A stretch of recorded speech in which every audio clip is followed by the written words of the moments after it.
the instant the truck came rushing towards us, I didn't hesitate to push my wife beside me away. Ultimately, I ended up with a high-level amputation. Meanwhile, my wife took advantage of my situation to profit from my misfortunes online, while she flirted with my younger brother at my bedside. In the end, I suffered endlessly and died a miserable death. Those two were happily in love and enjoying themselves. If I had the chance to start over, I would certainly keep to myself and not interfere in others' affairs. Ding! Story Shots reminds you to click the subscribe button at the bottom right corner to read the full novel. The large truck came barreling towards me again, just like in my memories. It wasn't until I heard a violent crash, accompanied by the sickening sound of bones breaking, that I snapped back to reality amidst the gasps and screams of the crowd. I stumbled a few steps and slowly crouched beside my wife, who was lying in a pool of blood. Feeling a long-lost sensation return to my legs. No one knew that I could hardly suppress the laughter in my throat and the satisfaction in my eyes. In my previous life, I had pushed my trembling wife, who was frozen in place, away with the fastest speed possible just a second before the truck arrived. I exposed myself to the truck's crushing range. In the end, I was left with a high-level amputation and paralyzed in bed. Meanwhile, my wife Amy Hughes took the hefty compensation and abandoned our 6-year-old daughter Tammy, turning to embrace my younger brother. With their scheming, they repeatedly revealed my scars just to deceive online users for rewards. If I had the chance to start over, I decided to respect the fate that was already set.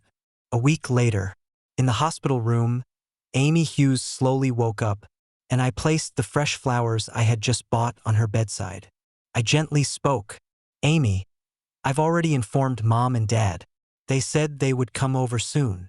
Amy Hughes looked dazed, her gaze inching down towards her lower body. With a trembling voice, filled with disbelief, she asked, "Where are my legs?" I remained silent.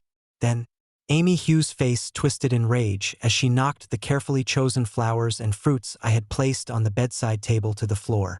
She glared at me and shouted. I said, "Where are my legs?" I still said nothing. In my previous life, when I woke up to see my empty legs, it felt like a bolt from the blue. But what about Amy Hughes back then? She was worried about the hospital bills. So after I woke up, she forced me to be discharged, even though the doctors and nurses tried to persuade her to let me stay a few more days. But she threw a fit in the hospital and insisted she had no money. If I was to stay, the hospital needed to cover all my expenses. But she had already claimed $1 million from the truck driver. Yet she wouldn't spend a single cent on me. Lost in thought, I heard a commotion at the door of the hospital room. Then came the wailing voice of Amy Hughes' mother. "Amy, why is your life so miserable, my dear Amy?" I looked coldly at the mother and daughter as they wept together. I recalled how, in my previous life, Amy Hughes' mother stood at my bedside and scolded me for being a burden. She called my daughter Tammy a money loser, saying she was just a drag on everyone. She even encouraged Amy Hughes to sell our daughter for the dowry of her son, my brother-in-law. The old woman never considered that all these years, Amy Hughes had been unemployed at home, and their whole family relied on my support. Moreover, every time my brother-in-law got into trouble, I was the one who stepped in to resolve it. Thinking of this, I hesitated before speaking. "Mom, could you please take care of Amy? I still have work to handle here." Upon hearing this, the old woman immediately stopped crying. She moved several feet away from Amy Hughes' bed, as if afraid of being entangled, her expression awkward as she said, "Son-in-law, I want to help you, but you know Amy's brother is still at home and needs someone to look after him." I nodded in understanding. That giant baby of a brother-in-law in his 20s truly couldn't be left alone. I then glanced at the fear in Amy Hughes' eyes. I scoffed, "Mom, how about this? I'll give you $5,000 a month, and you and Dad can take turns caring for Amy." The old woman's eyes lit up at my words. She immediately took the hand of the increasingly pale and silent Amy Hughes, as if she were holding a fortune. She patted her chest, promising to take good care of Amy Hughes. Of course, I believed that the old woman, who favored sons over daughters, would take good care of Amy Hughes. Before half a day had passed, the old woman insisted that I get Amy discharged. She thought the hospital was too expensive and that it would be better for her to care for Amy at home. I knew she was afraid I would spend all the money on treating Amy's legs and wouldn't have any left to pay her. Without that huge sum, her son's dowry would be a problem. Indeed, it seems families think alike. They were willing to twist their words for money. So, I smoothly took care of the discharge paperwork. Then, I ignored Amy Hughes' look that seemed like she wanted to eat me alive and settled her and the old woman at home. "All right, son-in-law, you go pick up Tammy. I'll take care of things here." Looking at the old woman with a flattering smile, I nodded slightly. When I arrived at the elementary school gate and saw my daughter peering outside with her small eyes, I couldn't help but feel a pang of bitterness in my heart.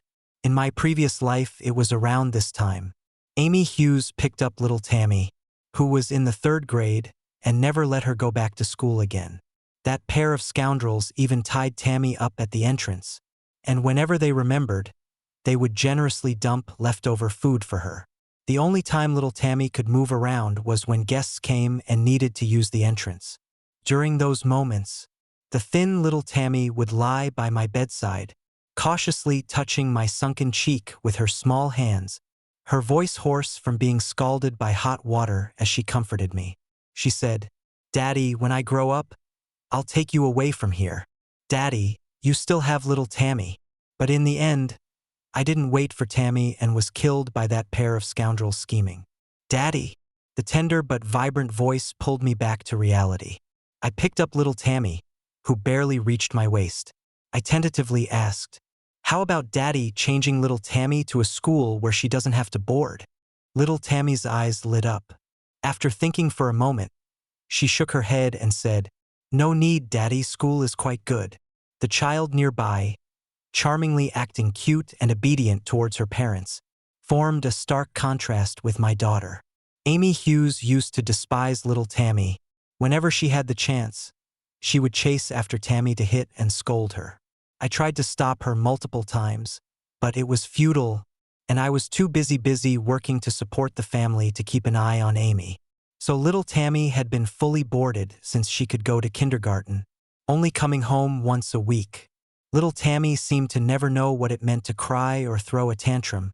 She was unusually well behaved. I used to be blind, letting a worthless person raise my own daughter outside. But in this lifetime, I must make sure little Tammy grows up by my side.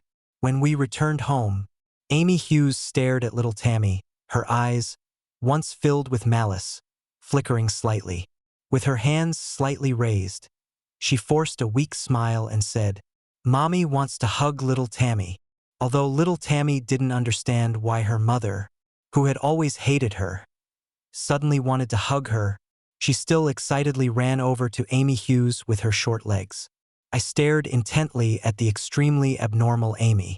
It's worth noting that before, Amy would act as if she had touched something filthy just by brushing against little Tammy. Sure enough, the moment Amy could reach little Tammy, she suddenly raised her hand to slap Tammy's face. I quickly pulled little Tammy away. Meeting Amy's sinister gaze, I slapped her across the face. Amy covered her face, looking at me in disbelief. She instantly began to scream. Little Tammy, with her pale little face, said nothing but picked up her small backpack and left in her usual lonely manner. I knew little Tammy longed for maternal love. However, the concept instilled in Amy since childhood was that the boys in the family were the most important, while girls were the most worthless. Therefore, she wanted to tear apart little Tammy's umbrella, treating her like an enemy. This time, in front of the daughter she had always looked down on, she became a useless person, and her actions were completely within my expectations. In my previous life, I never wanted to lay a finger on her because she bore me children, but she repeatedly stepped on my landmines. However, evil people need to be dealt with by evil people. Looking at the old woman hurrying in from the living room, I said ambiguously, "Mom, Amy is making so much noise. I have a bit of a headache, and I'm afraid I can't work peacefully." The old woman instantly understood my meaning. In the increasingly frightened gaze of Amy, she kindly said to me, "I will comfort Amy well. You go ahead and get busy, son-in-law." Ever since the old woman realized I had become disinterested in Amy, her care became increasingly perfunctory. I watched her throw a mushy mess onto Amy's bedside countless times. Whenever Amy looked at me for help, I would always reassure her, "Mom is doing this for your good. She knows other things are hard to digest." At that moment, the old woman would nod in satisfaction, but secretly she would be viciously pinching Amy. While pinching, she would scold, "That's what you get for complaining." It was the same in my previous life. They found me disgusting and randomly hired a cheap middle-aged male caregiver to deal with me for the sake of the live broadcast.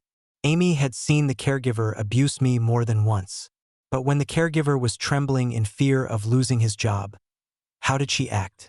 She clung to my brother, generously understanding the caregiver's difficulties in taking care of me, and even praised the caregiver for doing well. After that, the caregiver seemed to receive an unspoken signal and became even more rampant. He directly poured the already spoiled food into my mouth using a funnel, forcing me to handle my bodily needs in bed. And if I displeased him even slightly, he would resort to fists and kicks. Despite having severe pressure sores on my body, even exposing bones at my hips, they still turned a blind eye, only covering up the unbearable parts during live broadcasts, showing only my ugly, deformed limbs. Eventually, I died from a severe infection. Amy cried uncontrollably at my funeral. Yet, she turned around and married my brother with a huge fortune. The two of them were sweet and affectionate.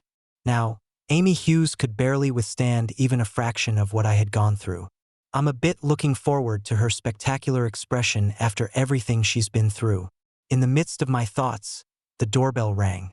I opened the door, and my younger brother Timmy Joan, with his buzz cut, hurriedly slipped inside and quickly locked the door behind him. I frowned as I watched his fluid movements. I spoke unhappily, "Did you skip class to fight again?" Timmy, however, ignored me and cautiously looked through the peephole, ensuring no one was chasing him before letting out a deep breath. He sat down on the living room sofa, casually resting one leg over the other, and said, "Bro, can you lend me some money again?" I stood at the entrance, staring at the young man on the sofa with two large floral tattoos on his arms, and scoffed, "I don't have any money, and you're already an adult. I'm not obligated to support you. Our parents passed away when I was newly adult, leaving me to care for Timmy, who is 5 years younger. Timmy begged me to let him go to school. So, I gave up my college application, much to my teacher's dismay, and went to work in another city to fully support Timmy's education. But what did he do? He used my hard-earned money to become a bully at school, smoking, drinking, getting tattoos, and fighting. There was hardly anything he didn't do. I did my best to guide him, hoping to steer him onto the right path. But I never expected that, in my last moments in my previous life, he would tell me he could no longer stand my pretentiousness. He said that sending him to school ruined him. He claimed I could live better without attending school. He only saw the success I achieved after being recognized by my boss, but he didn't see the insults and endless tasks I endured when I first entered the industry due to my young age and lack of experience. As soon as I finished speaking, Timmy jumped to his feet, a mocking expression on his face as he said, "You just don't want to lend me money. Just say it. I'll ask my sister-in-law to come out." Seeing the fleeting softness in Timmy's eyes when he mentioned Amy Hughes, I realized that these two had been secretly involved behind my back. I work hard every day, and Tammy comes home once a week, giving these two plenty of opportunities. But this time, Timmy was destined to be disappointed. I struggled to suppress the smile on my lips and slowly said, "Your sister-in-law had a car accident." Upon hearing this, Timmy frowned, his face filled with displeasure. "Impossible. You just don't want me to see my sister-in-law. Be careful, or I'll tell her to ignore you." I couldn't help but sneer inwardly.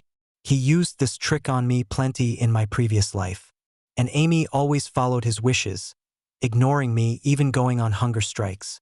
At that time, I compromised with Timmy for her sake. I used to wonder why their relationship was so good. Now I understand why. But I still tried my best to play the role of someone deeply affected, putting on a sad expression as I said, "It's true, and because her leg injury was too severe, your sister-in-law has had a high amputation." When Timmy realized the truth of the matter and rushed into the bedroom in a panic, Amy also came back to her senses from her crazed state.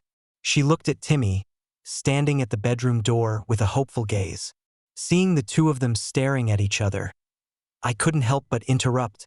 "Timmy, why are you so worked up?" At that moment, Timmy seemed to completely lose his sanity. He took a few steps forward and grabbed my collar. His voice was filled with questioning and intense anger. "Is this how you protect my sister-in-law? Carson Joan, are you even a man?" I looked down at Timmy, who was slightly shorter than me. I slowly pried his fingers off one by one. Then, pointing at Amy, who only had the upper half of her body left on the bed, I kindly said, "Since you care so much about her, you can take care of her. I won't interfere. But you need to understand one thing right now. I'm the one supporting you and this disabled person. If you speak disrespectfully to me again, I won't hesitate to kick you both out." Sure enough, before I finished speaking, Timmy immediately changed his tone. It was as if Amy was a trivial object to him. He said, "Bro, forget about her. Let's talk about something else." I knew very well that Timmy only considered himself the most important, and everything else, no matter how significant, had to take a back seat. At this moment, Timmy seemed to realize that Amy couldn't help him anymore. In our conversation, it didn't take long for him to reveal his true colors. Timmy was in debt to loan sharks, $300,000. If he didn't pay it off within a week, the principal and interest would amount to $600,000, and they would take her away to sell his organs. Looking at Timmy, who assumed I would definitely help him and didn't care at all about the impact his reckless appearance and the demand for so much money would have on me, I smiled. I said calmly, "You've seen your sister-in-law's condition. The money has already gone to treat her leg, and I don't have any extra to lend you right now." Timmy sat on the living room sofa, rubbing his fingers. Suddenly, as if he remembered something, he said excitedly, "Bro, I'll introduce Tammy to a good family. How about that when she comes of age? That family in the countryside we talked about before. They're wealthy and will definitely not let Tammy suffer." While I was cooking in the kitchen, my eyes flickered at his words. That 15-year-old cerebral palsy child from the countryside. Timmy really dared to think.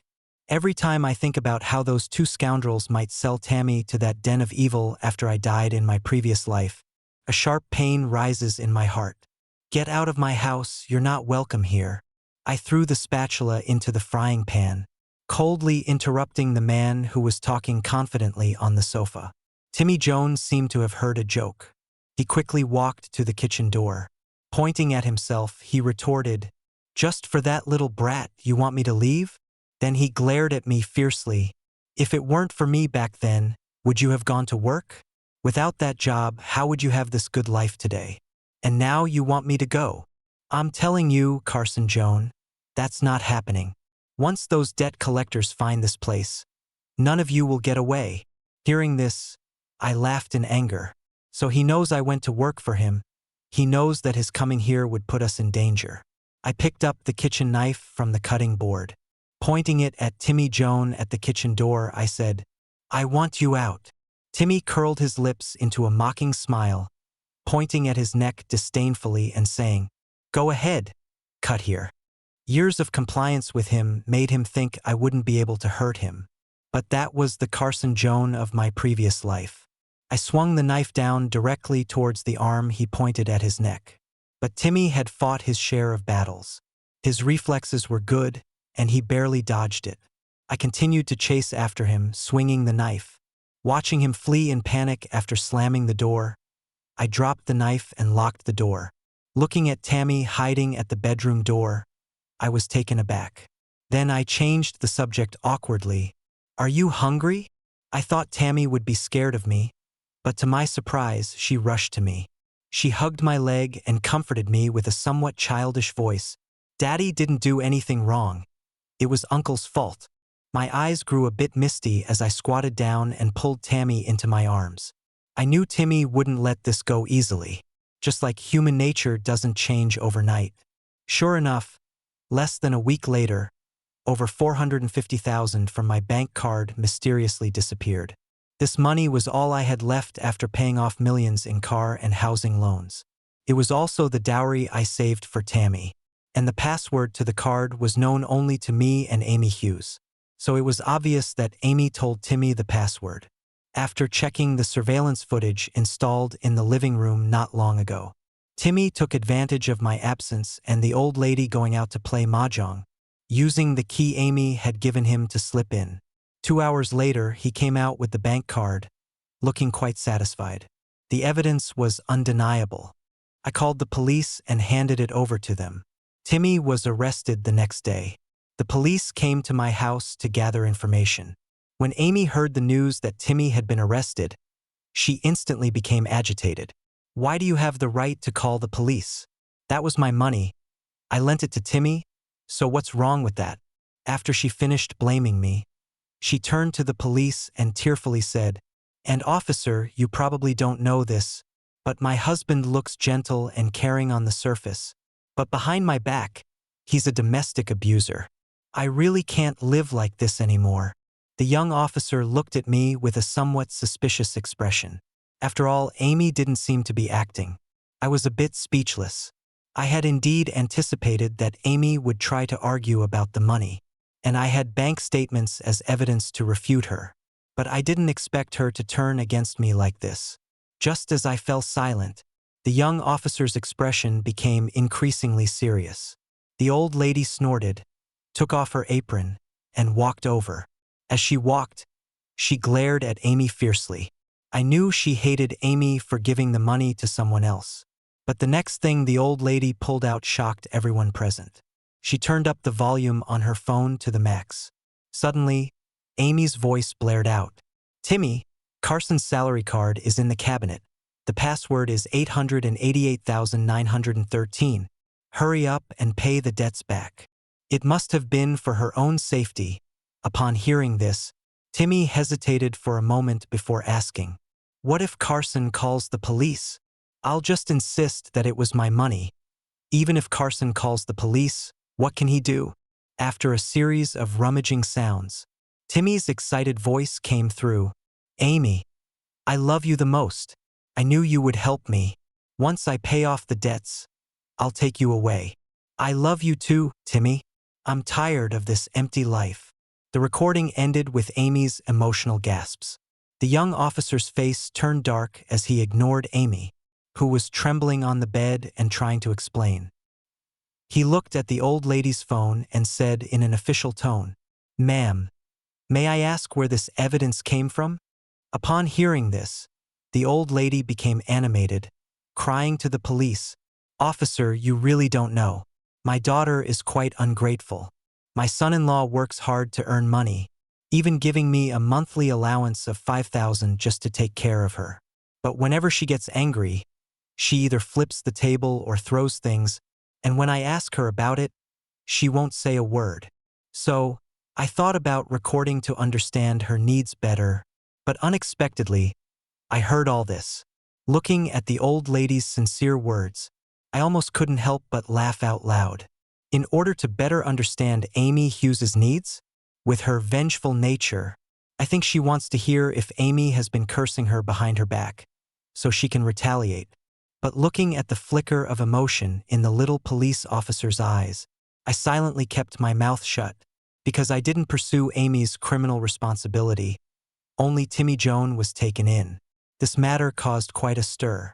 The company's leadership arranged a meeting with me.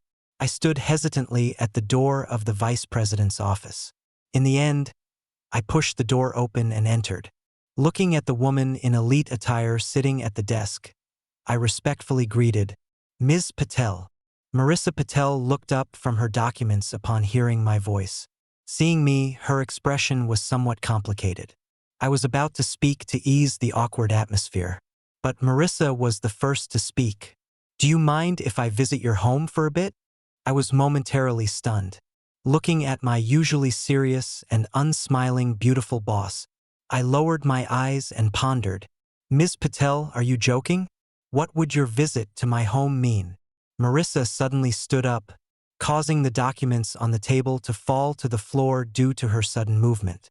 "Carson Joan, do you still want to pretend to be confused?" I was speechless. I knew Marissa liked me, and I had known for a long time. But the gap in our identities was too great. She was the only daughter of the Patel family, while I was just an ordinary employee with a family. I originally wanted to resign to avoid her, but this high-paying job was indeed hard to come by. Moreover, I needed this job to support my family, so I couldn't resign for that reason. Fortunately, after I clearly hinted that I had a family, Marissa knew when to stop.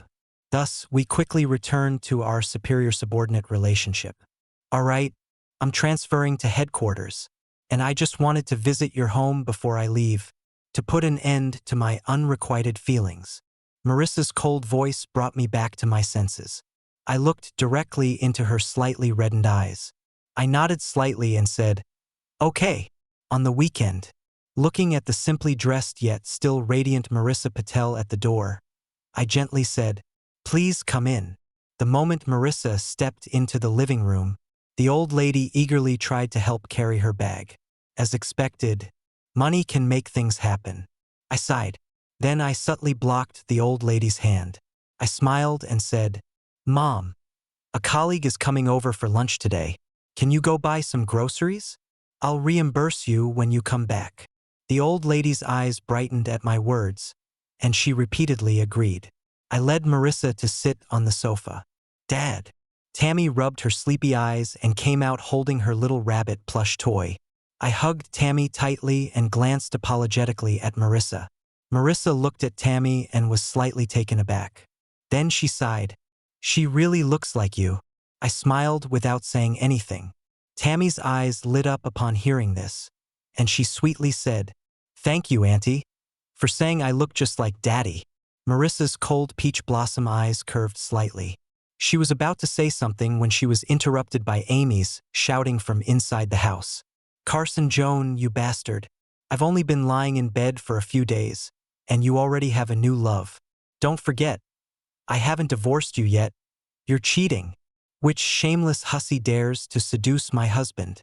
Tammy, quickly chase that bad woman who's ruining your parents' relationship out."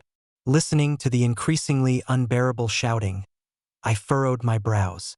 But the moment I stood up, Marissa stopped me. She spoke slowly and calmly.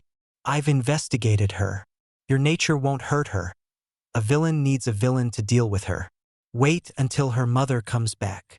Hearing this, I sat back down, noticing Tammy's tense little face, and I turned up the volume of the cartoon on TV. However, Tammy returned the volume to normal and spoke in a childlike yet firm voice. "Daddy, I like this auntie, not mommy." I was taken aback, looking at my little girl who could read the room at such a young age, and my heart ached. This was a habit forced upon me after countless mistakes with Amy. Marissa, who was sitting beside me, had her expression turn obscure upon hearing Tammy's words. Amy continued to shout for nearly half an hour. The old lady returned, just as Marissa said. The moment the old lady stepped into the living room and heard Amy's shouting, she immediately dropped the bags in her hands and rushed inside. What followed were cries of pain and the old lady's scolding. "What are you yelling about? If Carson dislikes you, I want to see where you'll cry." Amy seemed to be severely provoked, and for once, she boldly retorted to the old lady, "Mom, Carson is cheating. I'm your biological daughter, and you're helping an outsider bully me over a bit of money. If Carson is willing to give money to take care of you, then enjoy it in secret. He can be with whoever he wants. Are you expecting him to stay with you for a lifetime?" Listening to the old lady's flattering emphasis was just like in my previous life. The only difference was that the one being flattered back then was Amy, who held $1 million compensation. However, giving this old woman some benefits wouldn't hurt. After all, in the end, None of them could escape. Want a divorce? I can help you. In the midst of my thoughts, Marissa Patel's hopeful voice rang out. I placed the peeled orange in Tammy's hand. Watching Tammy, who was stuffing her cheeks full, I slowly shook my head. No, it's fine just like this. In my previous life, I was trapped in bed and abused for over a decade. During that long and desperate time, the only pleasure I had was listening to the news from the television on the other side of the wall. Those voices were proof that I was still alive. After being reborn, I realized the value of those various news stories. After sending Marissa Patel away, I called the old woman over. She smiled obsequiously and said, "Carson, Mom doesn't oppose you. She just believes you won't abandon Amy, right?" Looking at the old woman's slightly murky eyes that shimmered with threats, I smiled and said, "Don't worry, Mom. I will take care of Amy for a lifetime." After all, I had never underestimated this old woman's cruelty. As long as I didn't give her money, her character, which was as vindictive as a shrew, would surely ruin my reputation. After all, in my previous life, she was the one who came up with the idea to expose my broken body online to earn tips from others through live streaming. So in this life, let her experience the feeling of having her own disgrace exposed online. After thinking for a moment, I slowly said, "Mom, I need to go on a business trip to City H for a while. Tammy is on summer break, and I want to take her with me. I'll leave Amy with you, and I'll give you an extra 1,000 every month. How does that sound?" Upon hearing this, the old woman's previously glaring threats instantly faded away. She immediately broke into a smile. Repeatedly, she said, "That's good, that's good. A business trip is great. Having such a good husband is Amy's blessing." I took a subtle glance at the hidden pinhole camera, smiling without saying a word. Then, I resigned from my original job that very night and took Tammy to City H. In this life, I only wanted to earn more money and let Tammy grow up safely and happily. As for that whole family, a little money was enough to let them fight amongst themselves. With the news of the lottery shop in City H hitting the jackpot in my previous life, I quickly earned my first pot of gold, a 6 million lottery ticket, along with the remaining compensation of over 900,000.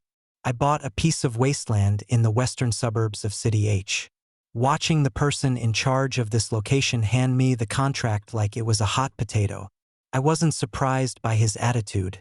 After all, this land was barren, and it was far from any populated area. It was truly a place with no village in front and no store behind. There was no practical value whatsoever. But I took the contract and, without hesitation, signed my name while noticing the man's hesitation. Because no one knew that beneath this land lay a massive oil reserve.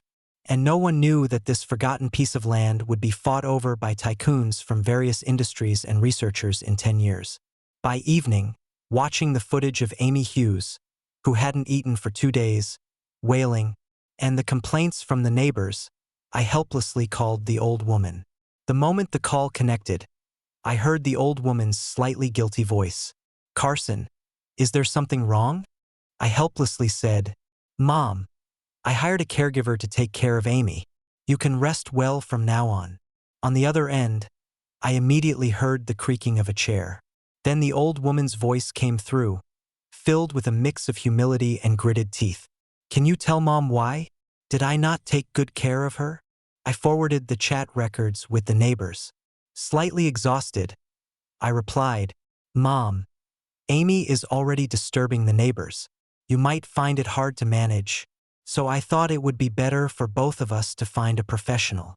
The old woman fell silent for a while before finally hanging up the phone. I then carefully selected a top-notch caregiver from the caregiver service center. Looking at the warm and gentle middle-aged woman in the photo, I found it hard to imagine that this person had been exposed for abusing and beating the elderly in my previous life. But in this life, I'll consider it a good deed and let her enter prison ahead of time. Thinking this, I signed the agreement with the caregiver service center. A few days later, the geologist I hired delivered the appraisal report. And soon, the news spread among the elite circles of City H. Instantly, this land became a hot commodity, and dealing with various people made me almost forget about Amy Hughes and her family, until a phone call came in half a month later. The voice on the other end was steady, carrying an imposing presence, as it slowly began. "Is this Mr. Carson Joan? Your wife has been deliberately murdered. Please come to the A City Public Security Bureau immediately." I was taken aback for a moment, then replied in shock, "Okay, officer, I will return right away."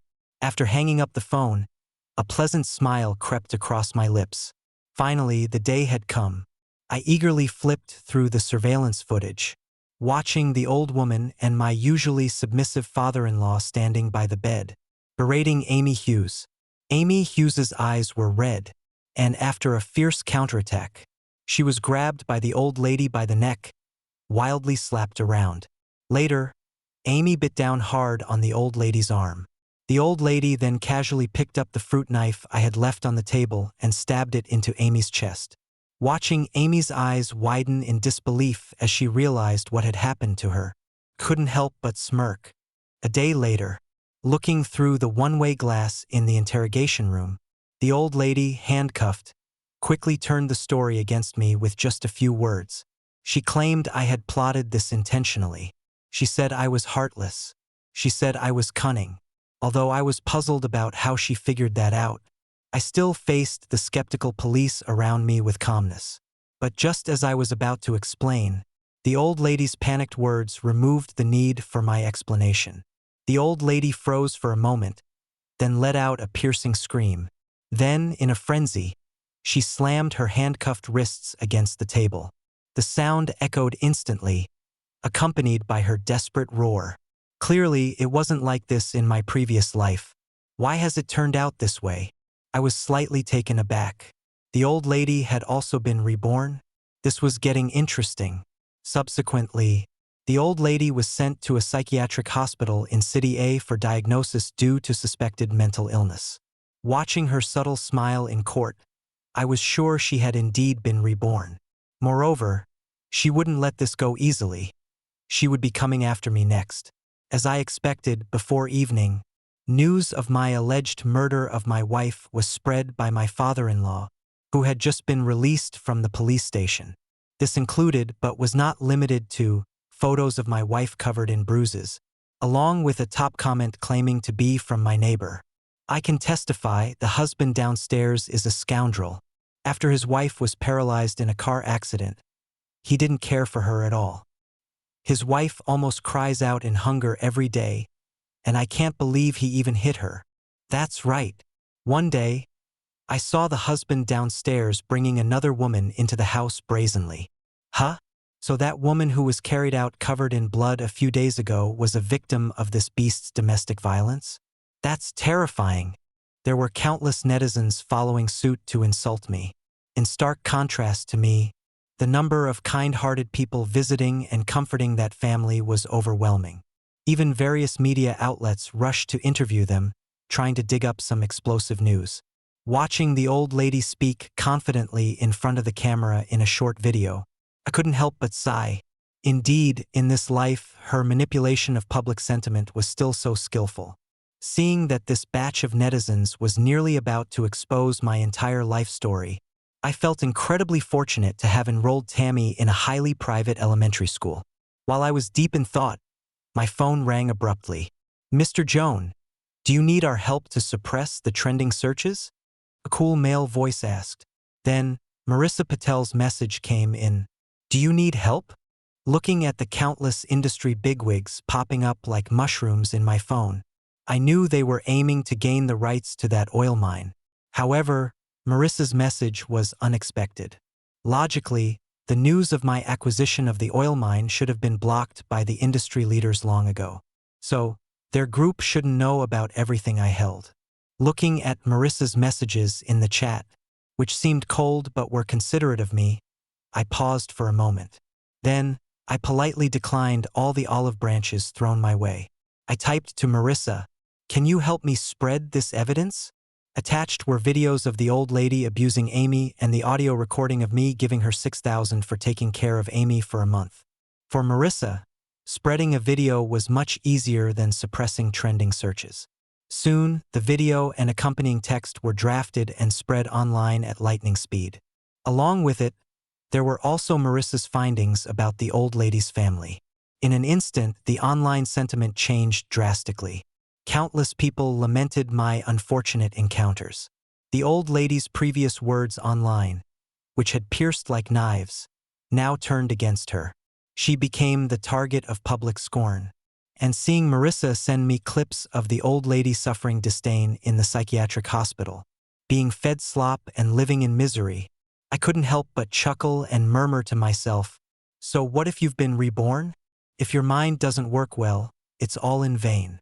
Then, I extinguished the flickering cigarette butt and pondered for a moment before typing back to Marissa, "Do you want to collaborate?"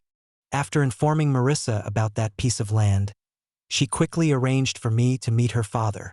Looking at the middle-aged man sitting on the genuine leather sofa across from me, a man I had only seen in news or company profiles, I was slightly taken aback. Under the man's scrutinizing and complex gaze, I handed over my proposal. I knew I didn't have the financial resources to exploit that oil field, so I exchanged a year's usage rights of the oil field for $5 billion in liquidity from the Patel Group and 1% of the Patel Group's shares. Then I took that $5 billion and invested it without hesitation. In my previous life, the information I gathered from television was too complex, so the projects I invested in were also intricate. From real estate and land to securities and stocks. No matter how bad the real estate I was optimistic about was, it would either be demolished or soon be turned into a development zone. Even if the stocks I favored started to plummet, they would eventually surge to unprecedented heights. Just like that, a year later I had my own business empire. It encompassed a wide range of industries including services, real estate, dining, luxury goods, and more. 3 years later, I made it onto the Forbes list. With my help, the Patel family was steadily becoming the leading real estate company in City A. Marissa Patel's father wanted to matchmake me with Marissa, but I declined. Marissa is a good girl. She has a broader life ahead of her and shouldn't be confined to my side, a man who had crawled out of hell. And my little Tammy is about to enter middle school. Now she has grown into a bright, beautiful, kind, and gentle girl. She is a far cry from the skinny, scarred figure she was in my previous life. Every year, I set aside a portion of my funds to donate to the Disabled Persons Association. People praise my actions endlessly. They all say it's because my wife is disabled, so I can empathize with others, calling me one of the few great philanthropists among entrepreneurs. But only I know they're mistaken. Having experienced the incredibly surreal event of rebirth, I just want to accumulate good karma for little Tammy, hoping she will have a safe and smooth life.